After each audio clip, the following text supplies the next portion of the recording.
Yes students, अब हम देखेंगे issue of shares for consideration other than cash. क्या हुआ इसका मतलब कि कंपनी ने कुछ परचेज किया है और कैश के बिहाफ पे, इट मीन्स कैश के कंसिडरेशन में कंपनी ने क्या इशू किए हैं, शेयर्स इशू किए हैं। ठीक है, ये शेयर्स हो सकता है कंपनी ने पार पे इशू किए हों और हो सकता है कंपनी ने इसको प्रीमियम पे इशू किया हो, दोनों केसेस हो सकते हैं।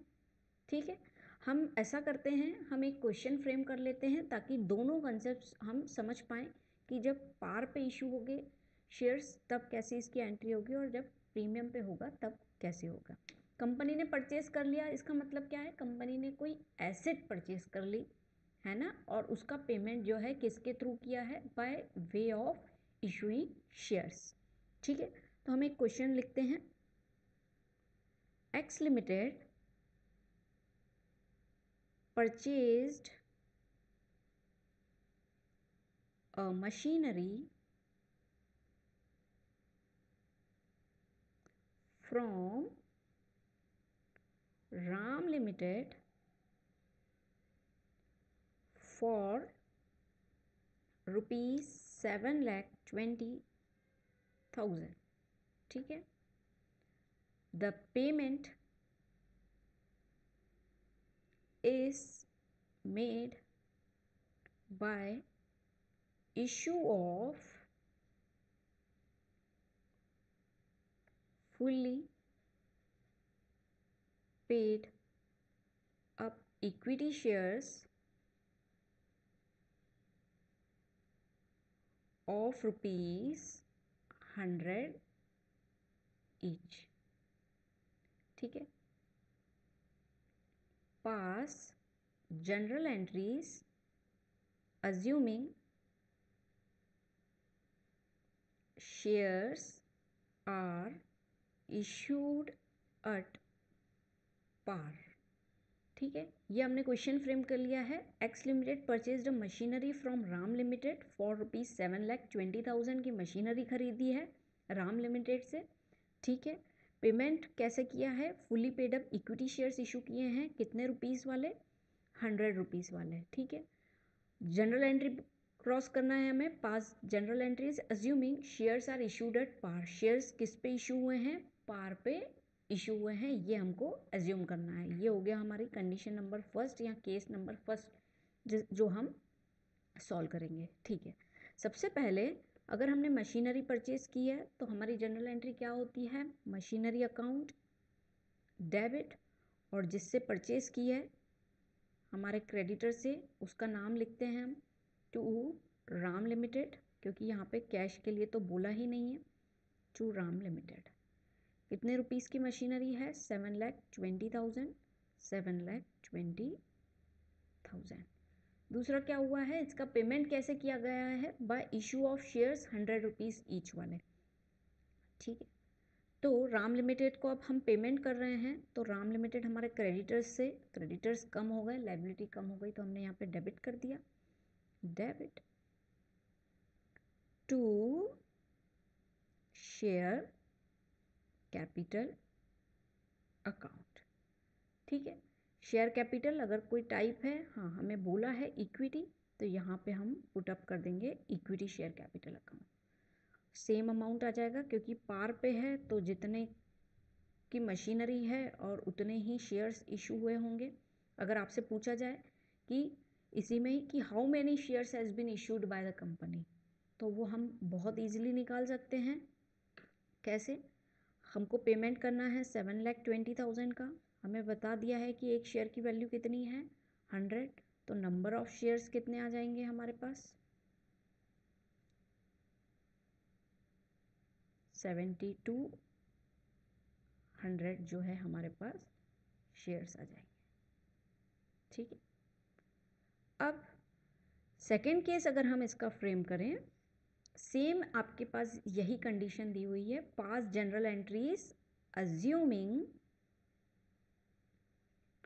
Shares are issued at 20% premium, shares को इशू किया है लेकिन 20% प्रीमियम, प्रीमियम पे यानी ज़्यादा अमाउंट पे, यानी नंबर ऑफ शेयर्स जो है हमारे वो लेस हो जाएंगे। ठीक है, अब हम इसको देखें तो मशीनरी परचेज वाली एंट्री तो सेम होगी, तो आपकी फर्स्ट एंट्री जो है एज इट इज़ यही हो जाएगी। मशीनरी आपने परचेज की है राम लिमिटेड से, क्योंकि हमारा क्वेश्चन सेम है। अब राम लिमिटेड को हमें पेमेंट करना है, तो सेकेंड एंट्री हमारी क्या हो जाएगी, Ram limited account debit to equity share capital, ये एंट्री तो होगी ही होगी, और साथ में आ जाएगा आपका premium to securities premium account. ठीक है, अब इसको फिल कैसे करना है अमाउंट को, बहुत आसान है। 7,20,000 का हमें पेमेंट करना है राम लिमिटेड को, वो लिख दिया हमने। अब ये 7,20,000 रुपीज़ को अगर हम लिखें 7,20,000, अब हमारे टोटल शेयर की वैल्यू कितनी हो रही है, अगर 20% प्रीमियम है, 100 रुपीज़ का शेयर है तो 20 रुपीज़ प्रीमियम हो गया, 100 का 20% मीन्स टोटल हमारे शेयर की वैल्यू कितनी है 120। ठीक है, तो हम 120 से अगर इसको डिवाइड करें तो हमारे पास नंबर ऑफ शेयर्स आ जाएंगे, कैंसिल, 0 से 0, 12 से 6 टाइम्स, तो 6,000 शेयर्स जो है कंपनी इशू करेगी।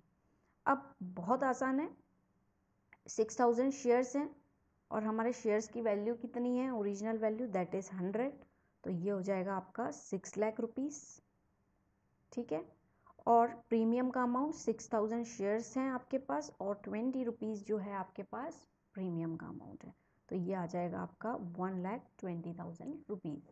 ठीक है, प्रीमियम का अमाउंट है 1,20,000 और इक्विटी शेयर कैपिटल हो गया आपका 6 लाख, और दोनों मिला के आ गया आपका 7,20,000। ठीक है, तो इस तरीके से हमने दोनों केसेस देखे कि जब पार पे इशू होगी शेयर्स और हमने कोई एसेट परचेज किया है तब कैसे एंट्री होगी, और प्रीमियम के केस में कैसे होगी। ठीक है, तो आप देख लीजिए एक बार उसको अच्छे से। यस स्टूडेंट्स, हमने shares issued in consideration other than cash में हमने पार का केस देख लिया। ठीक है, फिर प्रीमियम का केस देख लिया कि हमने कोई एसेट परचेज की है और उसके बिहाफ पे शेयर्स इशू किए हैं, उसमें हमने पार और प्रीमियम दोनों देख लिया। तीसरा जो इसका कंसेप्ट बनता है वो बनता है बिजनेस परचेज का। हो सकता है आपने किसी का बिजनेस जो है वो परचेज कर लिया है, जाहिर सी बात है अगर आपने किसी का बिजनेस परचेज किया है तो आप उसके एसेट्स भी खरीदेंगे, लायबिलिटीज़ भी खरीदेंगे, है ना, और बिजनेस की वैल्यू भी देंगे। ठीक है, तो इस कंसेप्ट को हम कैसे करते हैं, तो हम एक क्वेश्चन लिख लेते हैं और उसके ऊपर हम उसको सॉल्व करते हैं और उसको समझते हैं। Okay, it would be better कि हम एक क्वेश्चन निकाल लेते हैं और उसको समझने की कोशिश करते हैं। बुक से क्वेश्चन देख लेते हैं। Yes, there is question in front of me. देखिए, आपको क्वेश्चन दिख रहा होगा। Example 20, A limited purchased a running business from B limited. A limited ने परचेज किया है रनिंग बिजनेस किससे, बी लिमिटेड से, for a sum of rupees 1,50,000। ठीक है, ए लिमिटेड ने परचेज किया है बी से, हम लिखते भी जाएं क्या, it would be better. Business purchase किया है कितने में, ₹1,50,000 रुपीज़ में। ठीक है, किससे परचेज किया है, ए लिमिटेड ने बी लिमिटेड से। ठीक है, अब payable by issue of 10,000 equity shares of ₹10 each at a premium of ₹2 पर share and balance in cash. उसको पे कैसे किया है, जो बिजनेस लिया है उन्होंने 1,50,000 का, 10,000 इक्विटी शेयर्स इशू किए हैं 10 रुपीज़ वाले, लेकिन प्रीमियम पे, इट मीन्स 12 रुपीज़ आपको मिल रहे हैं 10,000 शेयर्स पे, एंड बैलेंस इन कैश। ठीक है, the assets and liabilities taken over पे। ठीक है, उससे पहले जो ये बोल रहा है कि इसका पेमेंट जो है उन्होंने कैसे किया है, by way of issuing equity shares को इशू किया है। कितने शेयर्स इशू किए हैं, 10,000 शेयर्स इशू किए हैं। कितने रुपीज़ वाला है शेयर हमारा, 10, बट प्रीमियम पे इशू किया है जो कि दिया हुआ है आपको 2 रुपीज़ पर शेयर पे, और ये टोटल हमारे पास शेयर्स कितने हैं 10,000, यानी हमारे पास इक्विटी शेयर्स के वे में कितने रुपीज़ का पेमेंट कर सकते हैं हम, 10,000 इंटू 12, और ये हो जाएगा 1,20,000। और उसने बोला है बैलेंस इन कैश, तो हमें पेमेंट करना था 1,50,000, उसमें से 1,20,000 तो बाय वे ऑफ शेयर्स हो गया है, और बैलेंस जो है हमारा कितना बच रहा है जिसको हमें कैश में करना है, तो 1,50,000 माइनस 1,20,000 दैट इज 30,000 जो है हम कैश के वे में उसको पे कर देंगे। ठीक है, आगे क्वेश्चन क्या बोल रहा है, the assets and liabilities taken over where, assets भी लिए हैं और लाइबिलिटीज भी परचेज किए हैं, plant, building, debtors, stock, furniture and creditors. ठीक है, हम इसको लिख लेते हैं कि प्लांट उसने खरीदा है 40,000 का, बिल्डिंग जो है 40,000, then you have debtors 30,000 and stock दिया हुआ है आपको 50,000, फर्नीचर दिया हुआ है that is 20,000 again, and creditors is also 20,000।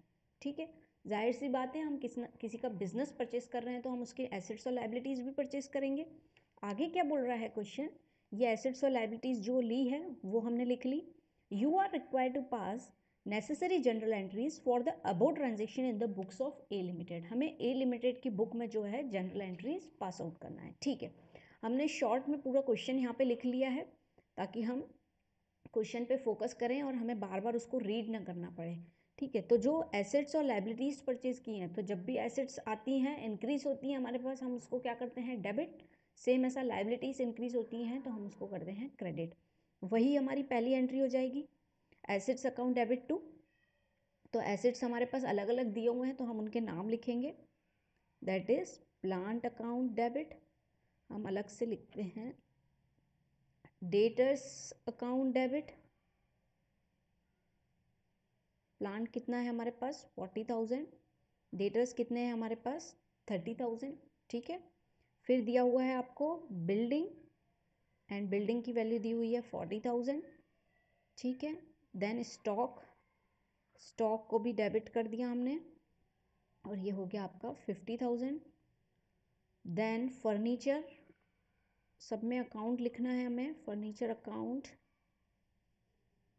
Debit, ये हो गया आपका 20,000, ये लिख लिया हमने एसेट्स 1 2 3 4 5। अब हमारे पास बचे हैं क्रेडिटर्स, तो लाइबिलिटी परचेस की है तो लाइबिलिटी इंक्रीज होती है तो हम उसको क्या करते हैं क्रेडिट, और बिजनेस परचेस किया है जैसे अभी हमने इससे पहले देखा था कि हमने राम लिमिटेड से मशीनरी परचेस की थी तो हमने राम लिमिटेड को क्रेडिट किया था, तो वैसे ही यहाँ पे हमारा बी लिमिटेड क्रेडिट हो जाएगा क्योंकि हमने उससे बिजनेस परचेस किया है। बी लिमिटेड ये हो जाएगा आपका 1,50,000। ठीक है, अब हम इसका टोटल करें तो इसका टोटल हो रहा है 1,70,000 क्रेडिट साइड का, और डेबिट साइड का टोटल करें तो 40 + 30 70 70 and 90 160 160 and 20 1,80,000। It means debit ज़्यादा आ रहा है और क्रेडिट कम आ रहा है। स्टूडेंट जब भी ऐसा हो तो क्रेडिट कम आ रहा है कितने से 10,000 से, वो क्रेडिट आप यहाँ पे लिखोगे 10,000, और जो बैलेंसिंग फिगर है ये जो हमने निकाला है वो किस नाम से आएगा कैपिटल रिजर्व के नाम से। सेकेंड केस ये भी हो सकता है जब आपका डेबिट साइड कम हो क्रेडिट साइड ज़्यादा हो, तब जो है आपका बैलेंसिंग फिगर, जैसे हमने कैपिटल रिजर्व लिखा है, अगर डेबिट साइड आपका बैलेंसिंग फिगर आ रहा है तो आप उसको क्या नाम दोगे गुडविल। ठीक है, इसको हम अगर दूसरे शब्दों में बोलें तो हम क्या बोल सकते हैं, जब हमारा परचेज कंसिडरेशन जो है ज़्यादा है एसेट से, तब जो है हम उसको क्या बोलेंगे गुडविल। ठीक है, ये हो गया हमारा अमाउंट फिल कर लिया, इट इज़ इक्वली टोटल। अब हमें बी लिमिटेड को पेमेंट करना है, इट मीन्स पेमेंट किया है जो हमें मेंशन है by way of equity shares और बैलेंसिंग फिगर जो है कैश में, तो जब हम पेमेंट करेंगे हमारे क्रेडिटर को या जिससे हमने परचेस किया है तो वो डेबिट हो जाएगा, बी लिमिटेड अकाउंट को डेबिट कर दिया टू इक्विटी शेयर कैपिटल। ठीक है, और प्रीमियम पे किया है तो ये आ जाएगा आपका सिक्योरिटीज़ प्रीमियम, आपको पूरा पूरा लिखना है, there is not sufficient space इसलिए मैं शॉर्ट में लिख रही हूँ, और बाकी का बैलेंस उन्होंने बोला है आपको कैश में उसको पे करना है। टोटल बी लिमिटेड से कितने का परचेज किया हमने, 1,50,000 का, ये लिख लिया हमने 1,50,000। ओके, अब इसका पेमेंट कैसे करेंगे हम, शेयर कैपिटल, हमारे पास कितना है शेयर कैपिटल, 1,00,000 रुपीज़, हमारे शेयर की वैल्यू है 1,00,000 रुपीज़, ये लिख दिया हमने 1,00,000। प्रीमियम कितना है हमारे पास, 20,000, ये लिख दिया हमने 20,000। ठीक है, 1,50,000 में से 1,20,000 पेमेंट हो गया, बाकी का बचा हुआ 30,000 जो है हमने कैश में पेमेंट किया है, जो हमने ऑलरेडी समझ लिया था। ठीक है, इस तरीके से जब भी बिजनेस परचेस होगा तो जो भी एसेट्स और लाइबिलिटीज़ हमने खरीदी है उसकी एंट्री हम करेंगे, और हमने बिजनेस जितने में परचेस किया है by way of shares issue करके या कैश इशू करके उसकी एंट्री हम एज इट इज़, जैसे जनरल एंट्री हमने 11th में सीखी थी, this is the basic concept, है ना। तो इस तरीके से जो है हम परचेस कंसिडरेशन देखेंगे। ठीक है, आप एक बार उसको समझ लीजिए अच्छे से। ओके।